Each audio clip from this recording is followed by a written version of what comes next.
Mic है ना, mic अपना yes. आज मुंबईमध्ये पुन्हा एकदा दुसरी घटना पाहायला मिळते. ठिकाणी एका उघड्या मॅनहोलमध्ये एका व्यक्तीचा इंजरी पडून मृत्यू होतोय. वारंवार घटना वाढत चाललेल्या आहेत. कसं पाहता सगळ्या घटना? खरं म्हणजे मी पहिलं पण हेच सांगत आलेलो आहे की जे आम्ही सातत्याने, मग किशोरीताई असतील, आमचे सगळे नगरसेवक असतील, आम्ही म्हणून इथे विधिमंडळात किंवा बाहेर सातत्याने सांगत आलेलो की भाजपच्या हातात गेल्यानंतर मुंबई महानगरपालिकेचं मान्सून पूर्वीचं जे काम असतं ते झालेलं नाहीये. हे जे आम्ही सतत सांगत होतो ते दुर्दैवाने आज खरं ठरत आहे. आपण पाहिलं असेल, आम्ही नालेसफाईबद्दल बोलत होतो. आज देखील आम्हाला फोटोज येत आहेत अनेक वॉर्डातून की कचरा उचलला गेला नाहीये, नाल्याच्या बाजूला कचरा ठेवलेला आहे किंवा नाले भरलेले आहेत. अंधेरीचा तो सबवे पहिल्या पावसात तुंबला, दुसऱ्या पावसात तुंबला, तर तिसऱ्यांदा पाऊस होईल तेव्हा पण तुंबेल. हिंदमाता जे आम्ही फ्लड फ्री करून दाखवलेलं तिथे पण ह्यांनी पाणी भरून दाखवलं आणि पंप एका बाजूला चालू नाहीत. पूर्ण यंत्रणा आपण पाहतोय एका वेगळ्या परिस्थितीत आज सगळीकडे त्याचे चिंदडे उडलेले आहेत. आणि तिसरी मला वाटतं ही घटना आहे जिथे मॅनहोलमध्ये या 2 दिवसात कोणीतरी पडलेले. परवाकडे जेव्हा मॅनहोलमध्ये एक व्यक्ती पडली, मला वाटतं बीएमसीचेच ते कर्मचारी होते, महापौरांच्या समोर डोळे देखत पडली. महापौरांच्या मनात शंका आली की अरे हे याच्यात विरोधी पक्ष नाही ना कुठेतरी. म्हणजे तुम्ही विचार करा, एखादी मुंबईचे महापौर, अनेक वर्ष तर मुंबईने महापौर पाहिलेत, कितीतरी दशक मुंबईने महापौर पाहिलेले आहेत. त्या महापौरांनी नेहमी मुंबईच्या महानगरपालिकेच्या कर्मचाऱ्यांची काळजी असायची. ह्यांच्या डोळ्या देखत जेव्हा तिथे मुंबई महानगरपालिकेचे कर्मचारी एका मॅनहोलमध्ये पडले, पहिलं तर रिॲक्ट कसं करायचं कळलं नाही, आणि दुसरं म्हणजे त्यांच्यावर चौकशी लावली. विचारपूस करण्याच्या ऐवजी चौकशी लावणारे हा पहिला महापौर असतील. आणि आज देखील अनेक लोकांनी सांगून, लोक ट्विटरवर सांगतात, लोक सोशल मीडियावर सांगतात की कचरा उचलला नाहीये, कुठे बॅरिकेड लावले नाहीत, कुठे मॅनहोल ओपन आहेत, तरी देखील काळजी मुंबईची नाही आहे. ह्या महापौरांना फक्त आणि फक्त बांगलादेशची काळजी पडलेली आहे. हे आमचं दुर्दैव आहे. आदित्यजी, जेव्हा जेव्हा मुंबईत पाऊस पडतो, पाणी तुंबतं, त्या वेळेला मुंबईकरांना अशाच घटनांना सातत्यानं सामोरं जावं लागतं. याचा नाश किती होणार? पण आपण पाहिलं असेल, काल पण त्या 2 लोकांना इलेक्ट्रिक्यूट झाले, 2 लोक शॉक बसून मृत्यू झालेला आहे. म्हणजे बसवर झाड पडून एका लहान मुलाचा मृत्यू होतो, दुसऱ्या ठिकाणी कोणीतरी मॅनहोलमध्ये पडतं, कोणाला तरी ओपन वायरमधून शॉक बसतो, अंधेरी सबवेमध्ये पाणी तुंबायला लागतं. नवीन फ्लडिंग स्पॉट्स आलेले आहेत. एका बाजूला कॉन्ट्रॅक्टर्स सगळे ह्यांचे खुश आहेत, आनंदात आहेत, पण दुसऱ्या बाजूला हे मुंबई लुटणारे भाजप, हे भयानक परिस्थिती मुंबई आणि एमएमआरची यांनी करून ठेवलेली आहे. आणि अजून एक महत्वाची गोष्ट आपल्याला सांगू इच्छितो की जेवढे जबाबदार ह्याच्यात महापौर आहेत, तेवढेच नगर विकासचे जे मंत्री आहेत, पळकुटे आहेत, जे स्वतः इथे उत्तरं देऊ शकत नाही, एकनाथ मिंदे, ते पण ह्याला एवढेच जबाबदार आहेत. असतील ते पूर्ण व्यस्त असतील आमदार फोडण्यात, खासदार फोडण्यात, नगरसेवक फोडण्यात, विकत घेण्यात, दलालांच्या बरोबर बसण्यामध्ये. पण हे सगळं करत असताना स्वतःचं जे ड्युटी आहे, कर्तव्य आहे, त्याचं तर पालन करा.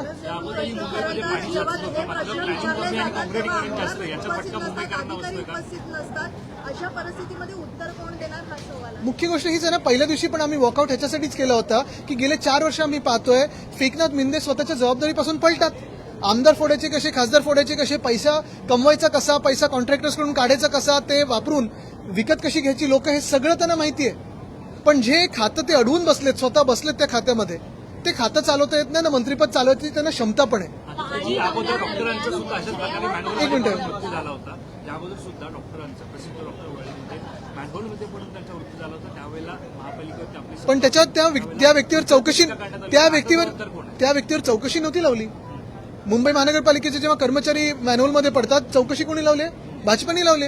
आणि जी भाजपा अयोध्येच्या दानपेटीमधून पैसे चोरू शकते, जी भाजपा आणि भाजपाचे लोक, भाजपाने बसवलेल्या ट्रस्टमध्ये लोक अयोध्येसारख्या मंदिरामध्ये आणि उज्जैनच्या पावनभूमीमध्ये घोटाळा करू शकतात, मुंबई महानगरपालिका हे सोडणार आहेत काय? अशा घटनांना अधिकारी जबाबदार आहेत. अशा घटनांना एक घेतो. पाहायला मिळाली. मात्र आता हेच उपमहापौर बोलतायत की महापौरांवर कारवाई झाली पाहिजे, कारण त्यात देखील आजच्या परिस्थितीला तेवढ्या प्रॉब्लेम हाच झालाय की मिंदे गट आणि भाजप एकमेकांचे पाय कापण्यात एवढं व्यस्त आहे की मुंबईकरांची सेवा करण्यासाठी, महाराष्ट्राची सेवा करण्यासाठी यांना वेळ नाहीये. मिंदे गट, तुम्हाला मध्येही सांगितलं होतं, मिंदे गटाचं सुरू झालंय ऑपरेशन देवेंद्र फडणवीस, आणि हे ऑपरेशन देवेंद्र फडणवीस यशस्वी करण्यासाठी त्यांना इकडून तिकडून खासदार, आमदार, नगरसेवक विकत घ्यायला लागतात. हे विकत घेण्यासाठी पैसे काढतात, ते कॉन्ट्रॅक्टर्सकडून काढतात, अयोध्येच्या मंदिरातून काढतायत, उज्जैनमधून काढतायत. आणि हे सगळं एका बाजूला होत असताना मुंबईकरांचे तुम्ही हाल बघताय. आधी कधी दुर्दैवी घटना कुठच्याही पातळीवर झाली असती तर त्याच्यावर लगेच चौकशी झाली होती, त्याच्यावर पुढे कारवाई झाली होती. पण ह्याच्यात उलट चौकशी हे महानगरपालिकेच्या कर्मचाऱ्यांवर लावतात. आज महानगरपालिकेच्या कर्मचाऱ्यांनी देखील का काम करावं ह्या महापौरांसाठी आदित्यजी त्यांनी विचारलेलं. महापौर एक मिनिट, ह्यांनी पहिला प्रश्न विचारलेला. आदित्यजी महापौर अजून तिथे पोहोचलेले नाहीयेत आणि 15 मिनिटात पोहोचतायत असं त्यांच्या ओएसडी कडनं आता मेसेज आलेला आहे. नेमके महापौर गेल्या कुठे असा प्रश्न सगळ्या मुंबईकरांना पडलेला आहे. काय सांगा? आपण पाहिलं असेल किशोरीताई विरोधी पक्ष नेते तिथे जाऊन पाहणी करून मागे परवा पण जी घटना घडली तिथे पण जाऊन आल्या. महापौरांना तिथे वेळेत पोहोचवण्याची भीती कदाचित महानगरपालिकेत असेल, कारण कदाचित त्यांच्यावरच परत चौकशी लागेल. संशय ज्या महापौर घेतात ते स्वतःच्या यंत्रणेवर घेतात. कारवाई करणं गरजेचं आहे, पण चुकून जर कोणी त्या मॅनहोलमध्ये पडलं असेल तर त्याच्यावर चौकशी. जर इथे तिथे आता एकच आहे, महापौरांनी हे बोलावं नाही की ते मॅनहोल पण बांगलादेशांनी बनवलं होतं. मुद्दा हाच आहे. गमतीचाच भाग जरी बाजूला ठेवला, कारण मी गंमत करत नाही, महापौरांना गंमत वाटत असेल, पण दुर्दैव हे आहे मुंबईचं की आज कॉन्ट्रॅक्टर्सच्या मागे हे सगळं महापौर आणि उपमहापौर लागलेले आहेत. त्यांच्याकडून पैसे काढण्यात असतील किंवा त्यांच्याकडून ब्लॅकलिस्टवाल्यांना कामं देण्यात असतील, मुंबईची सेवा करत नाही. जी घटना घडली, मुलाचा मृत्यू झाला, व्हॅनवरती झाड पडून, त्याच्यामध्ये 3 अधिकाऱ्यांना निलंबित केलेलं आहे. पण जे बीएमसीचे सुप्रिटेंडेंट आहेत जितेंद्र परदेशी यांच्यावर अद्यापही कोणती कारवाई. आणि जर आपण पाहिलं असेल पत्र ते हे 1-1.5 महिन्यापूर्वीच आहे. महत्वाची गोष्ट पुन्हा एकदा सांगतो, जे कॉन्क्रीटीकरणचा रस्त्याचा घोटाळा मिंदेंनी केला, त्याच रस्त्याच्या घोटाळ्यामध्ये अनेक रस्ते असे जिथे झाडांच्या मुळांना देखील कॉन्क्रीट करून घेतलेलं आहे. त्याच्यातलंच असं एक झाड होतं. तुम्ही पाहिलं असेल ती जी चिठ्ठी पाठवली, अंतर्गत नोट जी होती, त्याच्यामध्ये लिहिलेलं आहे की या झाडामधून धोका आहे, तुम्ही ह्याच्यावर कारवाई करा. एका बाजूला झाडांची छाटणी काय पूर्ण कापूनच टाकतात कुठे तर जिथे कापायला नाही पाहिजे, जंगलांमध्ये, कांदळवनामध्ये, आणि दुसऱ्या बाजूला ट्रिमिंग जे करणं गरजेचं आहे मॉन्सून पिरूचं, ते पण हे करत नाहीत. नैतिकता आणि जबाबदारी जी आपण महापौरांकडून मागत आहोत ते भाजपच्या महापौर आहेत. नैतिकतेची खरं तर स्वीकार करायचाच असेल तर केंद्र सरकारने अयोध्येच्या घोटाळ्यासाठी पण केलं पाहिजे, उज्जैनच्या घोटाळ्यासाठी केलं पाहिजे, नीटच्या पेपरसाठी केलं पाहिजे, टीईटीच्या पेपरसाठी केलं पाहिजे, एमपीएससीच्या घोटाळ्यासाठी केलं पाहिजे. पण नैतिकता ही भाजपमध्ये नाही. आणि दुर्दैवाने जर आपण पाहिलं असेल, सगळे जे मुख्यमंत्री एक एक भाजप बनवत चाललेले आहेत देशभरात, त्यांच्यावर घोटाळ्यांचे आरोप होते, पुरावे होते, ते जेव्हा भाजपच्या वॉशिंग मशीनमध्ये येतात तेव्हा मुख्यमंत्री बनतात. 4 वर्षांपासून हीच परिस्थिती आपल्याला पाहायला मिळत आहे. कारण का प्रशासक होते तेव्हा देखील हीच परिस्थिती मुंबईवर. नगरविकास मंत्री कोण होतं 4 वर्ष? मुख्यमंत्री कोण होतं? मिंदे. पैसे काढण्यात व्यस्त होते, अकार्यक्षम, स्वतः नुसतं पैसे वाटू शकतात. त्यांची पूर्वीची काय उधळण्याची सवय होती का पैशांची बघायला पाहिजे. जी घटना घडली त्या घटनेपाठीमागं काही संशय या पाठीमागं गट आहे का हे चेक करायला पाहिजे. ह्याच प्रॉब्लेम आहे. मुंबईकरांना तुम्ही संशय घेता ना, तुम्ही एक तर स्वतः पक्ष बदलता, तुम्ही कॉन्ट्रॅक्टर्सच्या मागे हात धुवून लागता पैसे काढायला, पण जेव्हा काहीतरी घटना घडते, कोणीतरी बिचारा त्याच्यात पडतं, जसं परवा महानगरपालिकेचे कर्मचारी पडले, आज जी व्यक्ती पडली त्याची पण चौकशी करतील. एवढे निर्लज्ज झालेले आहेत की सगळं काही ढकलायचं दुसऱ्यांवर आणि मोकळं होऊन जायचं, हेच त्यांचं चालतं. मॅनहोलमधली जाळी सोडली आहे का असं त्यांची प्रॅक्टिस चालू होती खासदार आणि आमदार पडवण्याची. पण दुर्दैव हेच आहे, जसं मी आत्ता पण सांगितलं की हे जे टोळे आहेत किंवा कुठे काही पकडलं जातं, त्याच्यात जसं आता तुम्हाला अजून एक नावाची आठवण करून देतो, ISIच्या हनी ट्रॅपमध्ये ती आलेली व्यक्ती होती कुरुळकर. काय झालं पुढे? भर चौकात फाशी द्यायला पाहिजे होती का? तर आपल्या देशाचे इस्रो आणि न्यूक्लिअर सिक्रेट्स त्यांनी पाकिस्तानला विकले होते. आता ही चंद्रपूरमधली जी टोळी होती त्याच्यात भाजपचा जो कार्यकर्ता आलाय, खरोखर त्याच्यावर कारवाई होणार आहे की त्याला क्लीन चिट मिळणार आहे हे बघा, विचारा. आदित्यजी, मुंबईमध्ये मुसळधार पाऊस उसळत आहे, मात्र याचाच पट्टा स्मशानभूमीला बसताना पाहायला मिळत.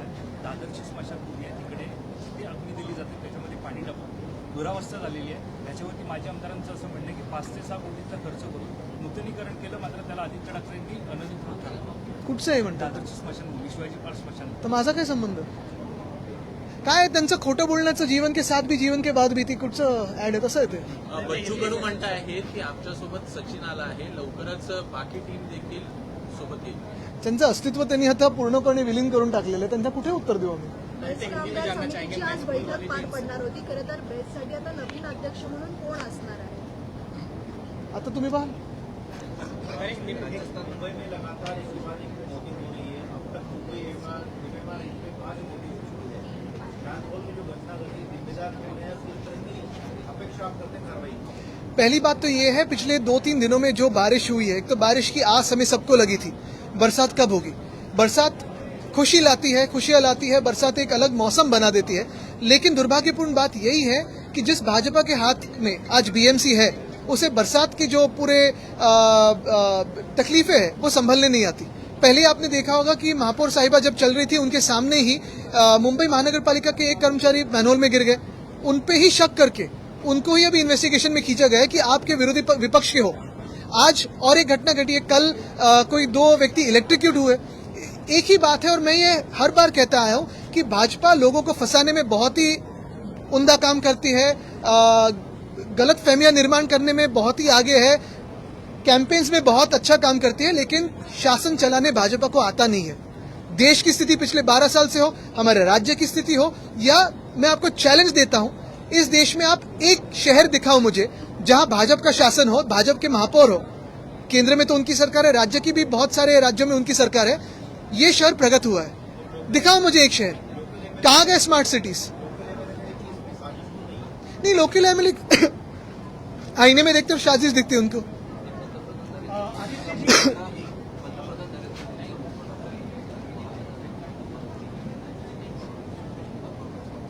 माईकवर प्रश्न होते त्याचा पहिलं मोठ्याने, ते मला वाटतं सोशल मीडियाने उचलून धरले। एक मिनट हे करू। पहले हमने सचिन अहिर जी का इंटरव्यू लिया था, उसमें हमने उनसे एक सवाल किया था कि मनोज जामपुरकर जो है वो शिंदेगढ़ में जा रहे, तो उन्होंने कहा था कि ऐसा कुछ भी नहीं है, वो निष्ठावंत थे और बाला साहब ठाकरे के सच्चे सैनिक। और कुछ दिनों के बाद ये देखा जा रहा है कि वो खुद शिंदेगढ़ में चलेगा, इसको कैसे देखते? अभी कैसे देखो इसे? तब दूसरे की निष्ठा। अभी एक ही बात है कि दूसरे को सर्टिफिकेट देते हैं लेकिन खुद परीक्षा में फेल हो जाते हैं। क्या कम किया इनके लिए? और यही पूछना चाहता हूं मैं आज कि ये सारे लोग, फिर ये सचिन जी हो या जो भी सांसद उनके साथ गए, भाजपा के साथ हो या मिंदे के साथ हो, वो कैसे जस्टिफाई कर सकते हैं खुद को आईने में कि जो लोग आज इस देश में महामानव डॉक्टर बाबा साहब अम्बेडकर ने जो संविधान दिया है उसका अपमान करके बदलना चाहते हैं, उनके साथ कैसे बैठ सकते हो आप? जिस भाजपा ने अयोध्या में भ्रष्टाचार किया है, जिस भाजपा ने उज्जैन में भ्रष्टाचार किया है, कैसे बैठ सकते हो उनके साथ आप? क्या सवाल उनसे पूछने में हिम्मत है आपकी? वो तो बोल रहे हैं कार्रवाई कर रहे हैं, एसआईटी बिठा रहे हैं। एसआईटी नहीं, हमें supreme court monitored neutral fair committee चाहिए जो हर दिन इस देश को रिपोर्ट करे, हर दिन इस देश के हिंदुओं को रिपोर्ट करे, इस देश के श्रद्धालुओं को रिपोर्ट करे कि रामलला के मंदिर में कैसे भाजपा ने भ्रष्टाचार किया। सर तुम्ही एक वक्तव्य काय काय म्हणून आहे सचिन अहिर यांनी दावा किया जा रहा है जिसके अंदर ऑपरेशन तुकारी को लेकर स्पेकुलेशन है, या कांग्रेस में विलय होगा या फिर। अरे ये कोई दूसरा ऑपरेशन नहीं, मैं जो कहते आया हूँ ये ऑपरेशन देवेंद्र फडणवीस है और इसी का परिणाम आज हमारे राज्य पे हो रहा है। परंतु सचिन अहिर नो बाईट